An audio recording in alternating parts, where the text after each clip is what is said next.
Purpose of our order. Our organization is known as the religious organization Tenseishibikai. The organization deifies and venerates the holy inscription of the Supreme God Miroku Omi Kami-sama. Our founder and teacher is Mokichi Okada, who took on the name Meishu-sama and is so known to his followers.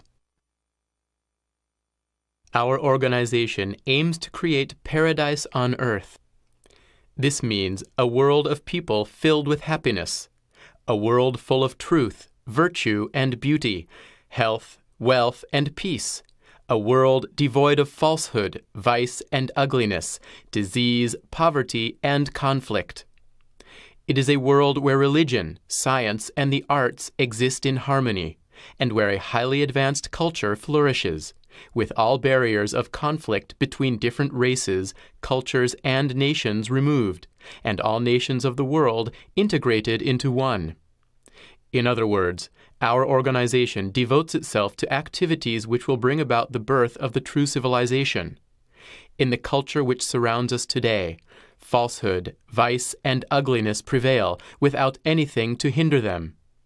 Troubles and obstacles, disease, poverty, and conflict are daily realities, and so it cannot be the true civilization. The material aspect of our culture has become highly developed, but it never provides people with true happiness. The current culture is only a transitional one. The current culture even allows people to do harm without being aware of it, simply because they live in a more materially advanced society. We have sophisticated tools for shaping the world, while we ourselves are not yet mature enough to use them. Our culture at the moment is half barbaric and half civilized, but this is just a transitional phase on the path to a perfected form of development. This is why, no matter how far material culture develops, it will not free people from disease, poverty, conflict, crimes, and calamities. If the culture that has persisted until now is the old culture, humanity is surely crying out for a new culture to replace it. This change from old style to new style culture does not mean the development of a new set of tools, but a total transformation of the ordinary standards of human culture. It, therefore, must be accompanied by the birth of a new sense of values. It is at this very time, now that material culture is fully established, that atheism should be revised by cultivation of theistic views. In this way, mental culture will be developed, and through this we can create a harmonious civilization where science and religion work together in balance. So we are now in that period when a distinctive new form of culture should be created. It is not enough merely to have a civilization attractive in form. That form should be imbued with a new soul, to perfect a new age of true civilization. Simply put, the change from a culture oriented towards evil to a civilization oriented towards good is our utmost goal. In its efforts to achieve this, our organization is therefore not just a religion. On the contrary, religion is merely a part of our activities. Our organization should be regarded as a super-religion, working to create the true civilization. We also aim to embody truth as the absolute and founding premise of the creation of paradise on earth and of a new civilization. Our teachings specify precise and detailed means, methods, plans, and designs to actualize paradise on earth. These teachings transcend and encompass all other religions. They can even be called super-religion, and are worthy of belief by the whole of humanity. Through these teachings, people can clearly distinguish truth and non-truth. Moreover, the truth of these teachings is proved by the miracle of Jyorei. In this momentous process of transformation, the so-called final judgment will be necessary, and only the fittest will survive. Thus, we will eventually show how through God's grace, as many people as possible can be saved. Spirit leads and form follows. All material in the physical world consists of the invisible spirit and the visible form. All living creatures in the world are able to live because of the deep intertwining of spirit and form. This is called the law of unification of spirit and form. Furthermore, within all the activities of living creatures and inanimate material, spirit is prioritized and form is subordinated, and so spirit manipulates form. This is called the law of spirit leads and form follows. Spirit is the master of all material and phenomena, and when this law is understood properly, solutions can be found for all as yet unsolved problems. After death, the spirit departs from the unusable body and returns to the spiritual world, immediately beginning a new life in the spiritual world.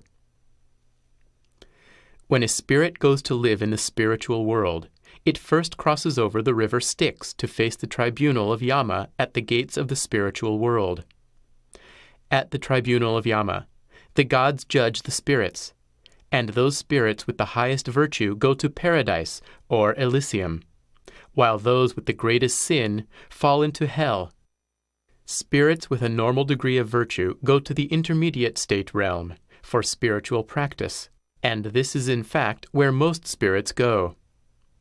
Those who have been able to improve as a result of practice are then sent to heaven, while those who have not improved go to hell. The spiritual world has three vertical groups of layers: heaven, the intermediate state realm, and hell. Each of these groups is broadly divided into three, making a total of 9 layers. Looking more closely, we see that each of the 3 groups is also more finely divided into 20 steps, making a total of 180 layers overall. I call this the world of spirit layers. Above all these layers resides the Supreme God, who commands and controls the whole universe. Different layers are characterized by different degrees of light and heat, with heavenly upper layers having the strongest light and heat, and lower layers, or hell worlds, being pitch dark and devoid of heat. Intermediate state realms are like the visible and real world that we live in. The spiritual world is the world where everything exists strictly in harmony and fairness, with no discrimination between one another. Once the spirit enters the spiritual world, purification of all impurities begins. Of course, the height at which an individual is allowed to live in the spiritual world and the length of the purification can vary from a few years to hundreds of years, depending on the amount of impurity in the individual. Once a certain level of purification has been achieved, that person is given life from God and is reborn. In the world of spirit layers, there is a seed for every single human being. I call this the soul seed. The soul seed is given orders from God and transmits the will of God through a spiritual connection linked to the living human's bodily soul. Each person's soul seed is constantly moving up and down the ladders of the spiritual world and can be attached to any of the 180 layers. Whichever layer the spirit is in, this is reflected in the life of the person in the physical world and determines the conditions of his life. The old saying, "As you sow, so shall you reap," is an eternal truth. Good causes have good effects, and bad causes have bad effects. Therefore, understanding this law and working for the happiness of others through virtuous deeds to elevate the degree of the soul seed in the spiritual world and to thicken the spiritual clothes are prerequisites for making yourself happy. As stated above, the spiritual world and the invisible spirit which resides there are not just fairy tales. They really do exist. The causes of all problems, all diseases, poverty, and conflict are rooted in the spirit or the spiritual world. Therefore, it is vital that people learn about the spiritual world in this life and devote all their efforts in this direction. Unfortunately, modern science works in the opposite direction, only studying the visible physical world. This emphasis on the physical world explains why contemporary culture is based on materialism and is, therefore, not the product of a true civilization. We hope that the laws of the spiritual world will become the subject of the science of the future. These laws need to be understood by humanity as the true science, a science that goes beyond the scope of the material world. We hope this spiritual science will spread into the life and culture of humanity, for without it, a true civilization free from suffering cannot become a reality. In other words, we need to learn and understand the laws of unification of spirit with form, and spirit leads and form follows, and also lead our lives following these laws. This is more important than we can possibly imagine. Purification action. All things created by God have their dirt and impurities cleared away by a certain law of nature. Everything is endowed with the function to purify itself, and this function is called natural healing power. The process by which this natural healing power clears away dirt and impurities is called purification action. For humans, purification action manifests in the form of suffering, pain, and difficulties, and though these may be unpleasant, they are all intended to bring benefits to the person. Things will always be better after purification action. When a person understands the principle of purification action, he is already halfway to being saved. Applying this principle to our human body, we can say that purification action occurs in order to cleanse dirt and impurities which may have accumulated for various reasons. This action is what we call disease. The human body and mind that were contaminated through sins and medicinal toxins function in the same way as a trash incinerator, collecting the dirt and trash at one site for incineration. When those impurities are expelled from the body, the excretion system works. That is, cleansing starts to work. This cleansing, called purification action, entails some physical pain. This pain has been mistakenly regarded as the aggravated condition of the body and labeled disease. Originally, disease that arises naturally is the manifestation of purification action. But purification action includes not only disease. It can also occur through events such as house fires, injuries, theft, fraud, family misfortunes, business failures or poor profits, poverty, quarrels between man and wife, brother and sister, relatives, acquaintances, and so on. Destruction by wind, water, and pests are also examples of purification action occurring to improve things. The cause of the purification action lies in the evil thoughts and intentions, words and deeds of humans. In the spiritual world, these appear as clouds, which lead to pollution and dirt in this world. Disasters come solely to perform purification, and are, therefore, all due to the misconduct of humans. There are no natural disasters, only man-made disasters. To summarize, all the diseases, poverty, conflicts, and disasters suffered by humanity are caused by people's own thoughts, intentions, and deeds. It is, therefore, imperative that people make the utmost effort to avoid causing and accumulating clouds in the spiritual world. Clouds arise for two main reasons. 1. Evil thoughts, intentions, words, and deeds give rise to clouds in the spirit itself. 2. Medicine taken into the physical body creates impurities in the blood, which are then transposed onto the spiritual body to form clouds in accordance with the law of unification of spirit and form.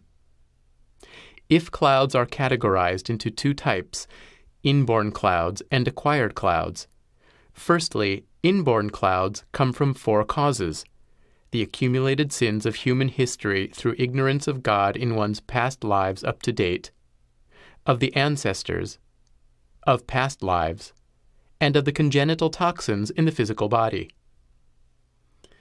The sin of human history is the sin of having lived for thousands of years in ignorance of God, doing as man pleased, and following pagan or atheist values contrary to God's law. The sins of the ancestors are the hereditary sins accumulated through crimes committed by generation after generation of ancestors. The sins of past lives are the sins which were not expiated in previous lives, and have been carried over into this one. The sins of congenital toxins in the physical body are tenacious toxins that have solidified through the generations and appear as hereditary traits in the physical body. Acquired clouds are divided into 4 types: clouds of evil intentions, words, and deeds, clouds of medicinal toxins, clouds of food toxins, and clouds of urine toxins. Evil intentions are crimes or injury directly resulting from the thoughts, words, and deeds of a person motivated by evils such as resentment, discontent, complaints, or malice. Medicinal toxins arise from taking medicines and traces of fertilizers into the body. Food toxins arise from food additives detrimental to health. Urine toxins come from residual urine resulting from poor kidney functioning, itself the result of medicinal toxins and food toxins. The congenital toxins in the physical body, together with medicinal toxins and urine toxins, are collectively called the 3 toxins and are the cause of all diseases. When the amount of clouds reaches a certain level, purification action occurs. If it is accompanied by physical pain, then, in the case of disease, there are 2 ways to stop this pain. One method is to remove all the toxins that need to be expelled so that none remain. This is done by purification action.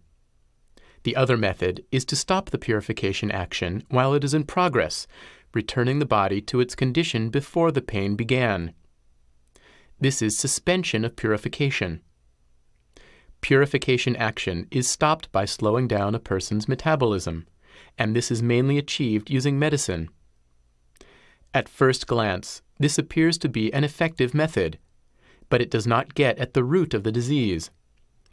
Worse still, all the body's clouds must still be purified in the end, and from this broader perspective, it is a harmful method. As well as superstitions about medicine, there are other more serious superstitions relating to the stopping of purification action. There are superstitions regarding medical science, fertilizers, legal codes, education, and so on. These superstitions cause deep problems through the whole of people's lives and cultures, bringing about unpleasant and undesirable results, which prevent a true civilization from being created. Purification action is a natural effect that occurs wherever clouds exist. Reducing the amount of clouds is the prerequisite to good fortune. There are 3 ways to refine and elevate the soul so that clouds are eliminated. The first is through austerities, or the sufferings of disease or calamities. The second is through depending on God's reward for virtuous acts, which benefit others. And the third is through contact with the arts and beauty. I am sure you will agree it is much easier to perform virtuous acts for others than to endure sufferings. Conversion of night era into daylight era. In modern society, falsehood, vice, and ugliness prevail. People are surrounded by disease, poverty, and conflict. This is not what the true civilization is like. Our society has advanced considerably in terms of material development, making our lives richer, but real human happiness has not been realized. The present civilization should, therefore, be regarded as temporary and false, for it is a civilization in which material progress is given priority, and even harmful acts are acceptable if they serve progress. In other words, we have developed advanced tools and technologies, but we ourselves as humans have not evolved accordingly. It is a semi-barbaric, semi-civilized world, merely a transitional stage in our evolution. If the present civilization is the civilization of the past, then we are now in need of a new, true civilization to replace the old one. This change from old to new cannot simply be a small-scale change involving the development of new technologies. but instead requires the birth of a new set of values that will change human civilization at its roots. Next, I shall discuss the structure of the universe. The universe in which we live is made up of three spiritual elements: the fire element, the water element, and the earth element. The fire element is the spiritual energy emitted by the sun, the water element is the spiritual energy emitted by the moon, and the earth element is the spiritual energy of the earth. These three elements are absorbed into our bodies and our lives, giving them form and controlling them. The fire element is absorbed by the heart, the water element by the lungs, and the earth element by the stomach, and each of these elements has its own special function. Fire dissolves things and facilitates purification. Water hardens things and stops purification. Earth works to give physical form to the power of the fire and water elements. Now let me guide you to an understanding of conversion of night era into daylight era. In the middle of May 1931, our founder, Meishu-sama, received a divine sign that he should climb Mount Nokogiri in Chiba Prefecture, east of Tokyo. The following month, on June 15, 1931, Meishu-sama received divine revelations at the summit of the mountain. What was revealed came to be called conversion of night era into daylight era. It was on this day that Meishu-sama gained new understanding into what was to become the core of his teachings. The essence of his realization was the fundamental idea that within the spiritual world, night era has begun to change into daylight era.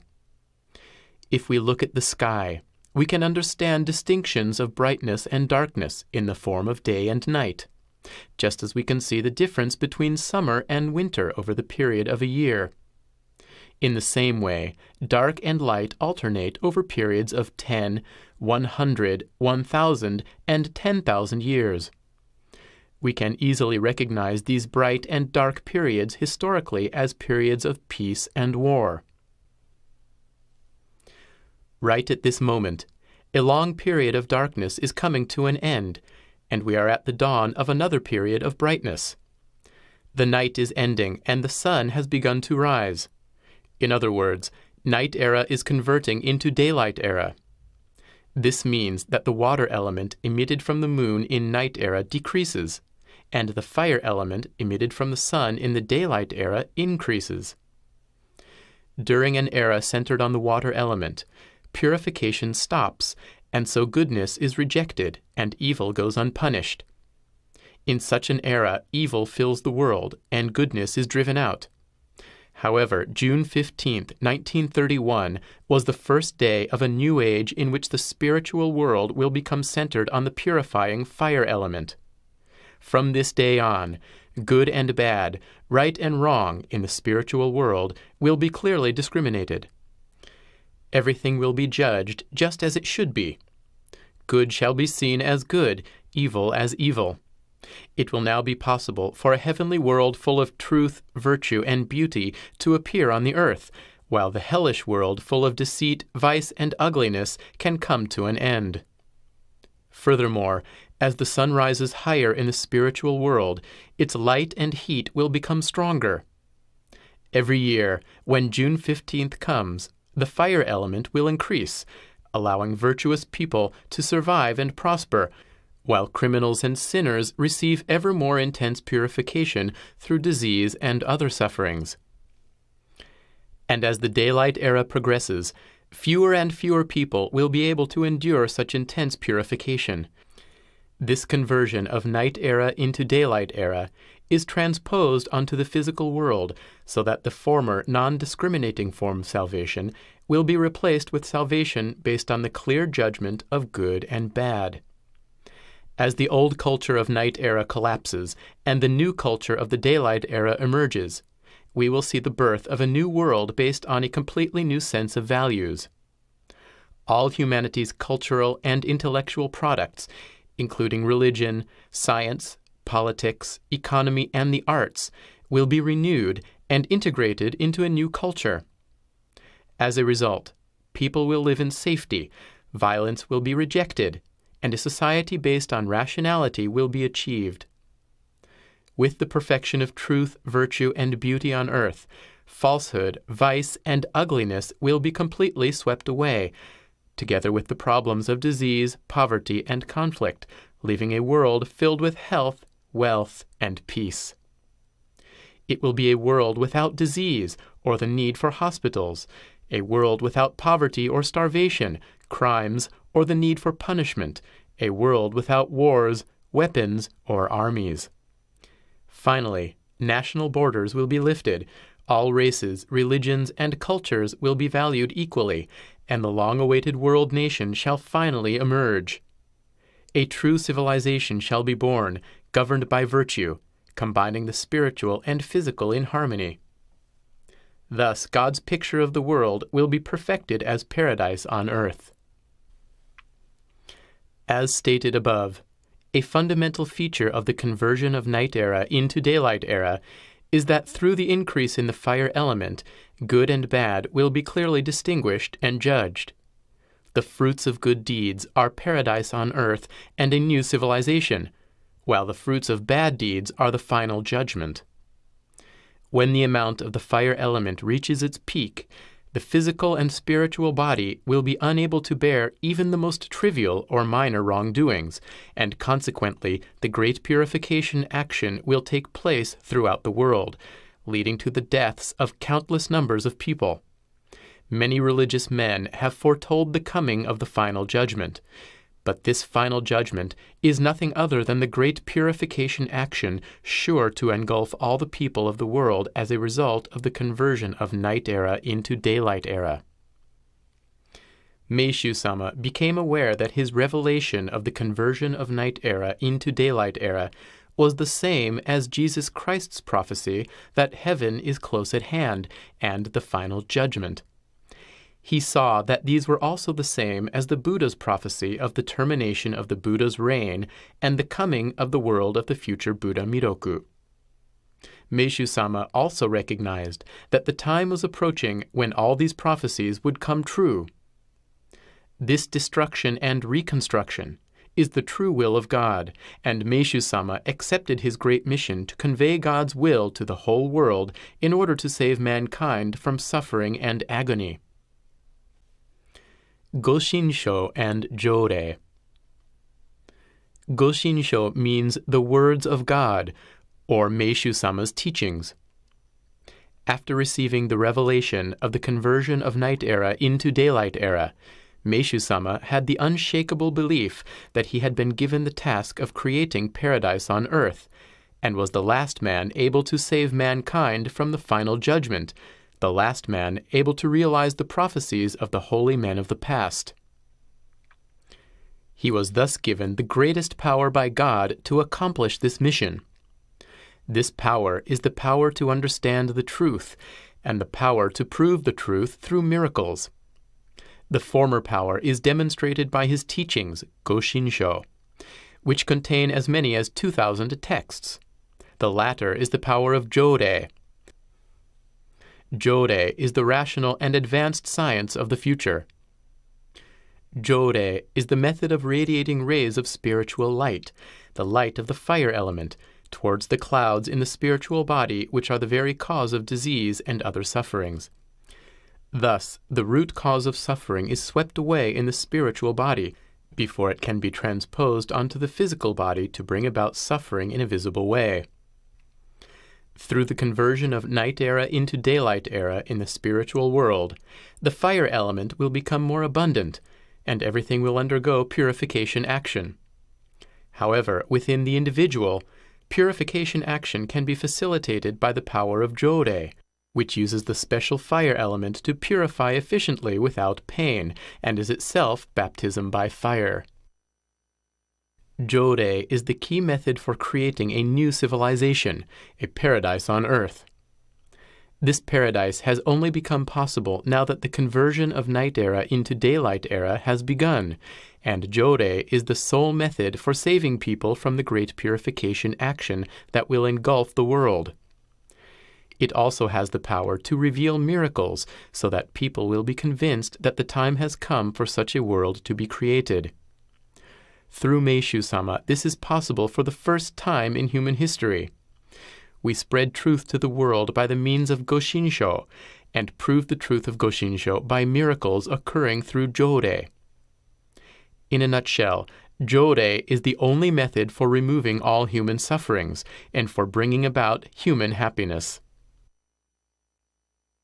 The meaning of becoming a member. Now I shall explain the eternal credo, Tenkei Junpo Jyorei no Shimei Kakuritsu, conform to the divine revelation and accomplish the mission of Jyorei organization. It is believed that during a period of intense spirituality, Meishu-sama received divine revelations at Mount Nokogiri in Chiba Prefecture on June 15, 1931. On this day, he gained new understanding into what was to become the core of his teachings. The essence of his realization was in the fundamental idea that the night era will change into the daylight era within the spiritual world. He believed that through this revelation, he had been entrusted by God to show the way to ensure the salvation of mankind and the creation of paradise on earth at the very time of the final judgment, the greatest transformation in human history.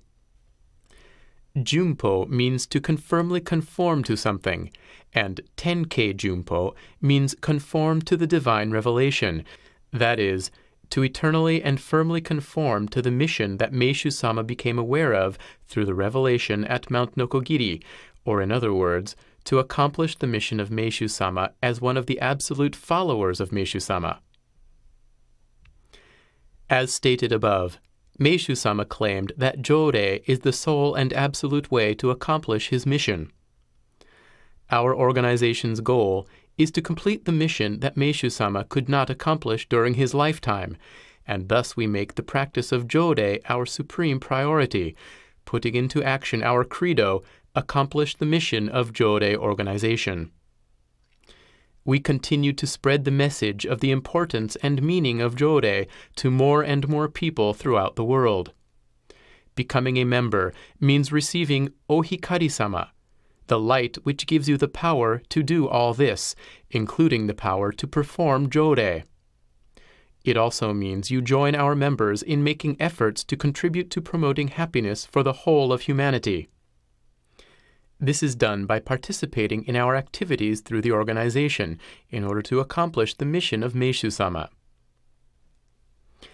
To confirm this, the following passage is included in the membership application form for admission to the organization.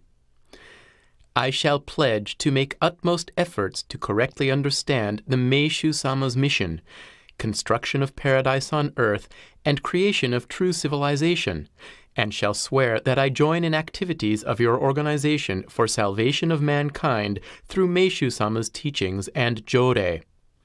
I hereby would like to get my membership permitted.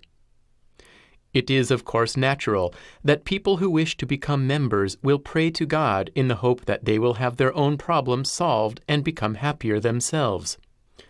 Before that, however, we hope you need to understand and be convinced of the true purpose of our organization and the conditions to be saved, and then will become one of our members. Correct faith. There is correct faith and incorrect faith. Correct faith should accord with reason and should allow the actions and words of true faith to remain within the boundaries of common sense. The true purpose of religion is to fulfill God's mission, to seek for happiness of the whole of humanity beyond the boundaries of races, nations, and cultures, and thus all the miracles that occur are manifestations of God's support to those who are making their best and sincere efforts to follow His will. God is never pleased with personal entreaties or unrighteous wishes. Meishu-sama said the following on this subject: You cannot be truly happy without making others happier. Whatever austerities you endure at the personal level are just meaningless torment if they are not beneficial to society. True religion should base its principle on cosmopolitanism and transcend all differences of race, nation, religion, ideology, culture, and history, to preach love for humanity and for the world. This must also be put into practice. Faith should always be based on freedom. Freedom of faith should not be restricted, nor should faith coerce people into austerities or into following austere precepts and asceticism. If faith does this, and even goes as far as to preach that change to another faith is sinful, it is not a correct faith, but a hell-like one. A religion that uses whatever means it can do in order to accomplish its goal is not a good example. All the activities by people of faith should be based on reason when seen objectively. In addition, the deeds and words of true faith should be based on common sense. The purpose of religion is also to embody the truth, but believers are often dogmatic in their values and misuse their religion ceremonies, acting in ways far removed from common sense and unrealistic for daily life. This is a great mistake. One must also be cautious of those religions that advocate rituals of divine possession, make bizarre claims, or adopt strange practices. There are many people, however, who find value in such religions, and this is inevitable if people have little knowledge of spiritual matters. But caution is necessary, and people should similarly be wary of the kind of self-righteous faith that advocates kindness only to those within the same religious organization. In our organization, it is not necessary to believe and accept everything from the start, so please start from the things you can believe. But when you put into practice Meishu-sama's teachings, you must also take the utmost care not to infringe the basic freedoms of others, nor to force or urge others to accept your opinions, to be in conflict with medical science or other religions, nor to behave in ways which go against common sense.